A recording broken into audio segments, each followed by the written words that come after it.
Ну, зараз якби війна в нас така, що іменно от таких автоматних боїв мало. Мало де є, це якісь там в місті там можуть бути. А в основному тут працює артилерія, міномети, таке, то зрозуміло, що на дальніх відстанях, то така у нас війна зараз в 21 столітті.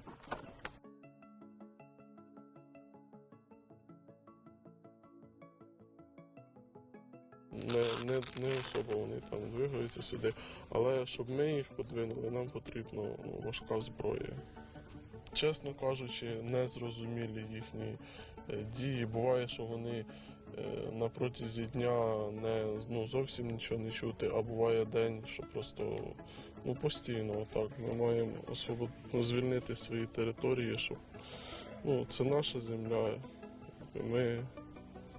Вона давно наша і має дістатись нашим дітям.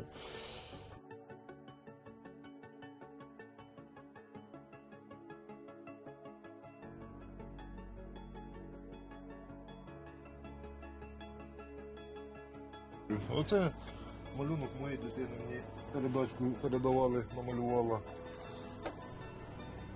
Ми знаємо, що вони нас ждуть, що вони за нами чекають, вони за нашим майбутнім, ми тільки за них. Тиша – це якщо весь день мовчать звідти, брати, в кавичках, то до вечора вже, хто вечором там заступає на зміну, що вони мовчать.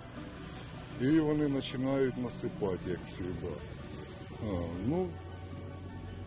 Наші, звісно, б'ють точніше. Тиснять потихеньку їх, відтискаємо. Я не скажу, що швидко це все відбувається. А як, на вашу думку, як та чому має ця війна закінчитися? Тільки перемогою України. Так вона повинна закінчитися і по-другому ми просто самі вже не згодні будемо на інше. Кожному з нас, хто тут присутній, у нас всі добровольці. Всі віком від 22 до 54 років. Кожен настроєний на те, щоб ворогові ні сантиметра землі не віддати. Це все наше, це все наше рідне, тут жили наші предки, будуть жити наші діти і онуки.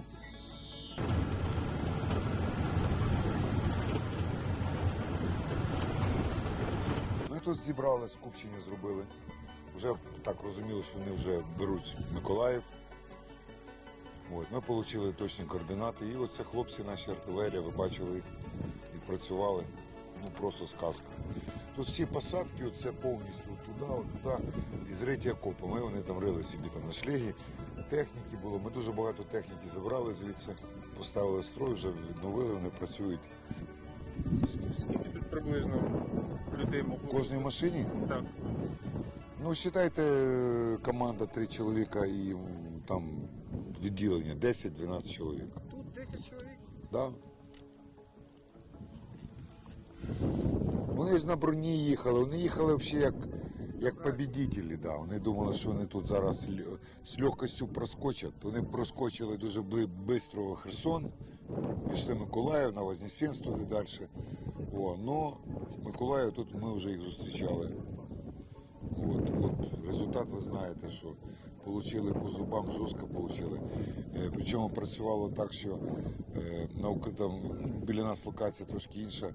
Було 12 ворожих танків, орківських, російських цих, і наших всього працювало 4. Всі 12 були знешкоджені нашими 4.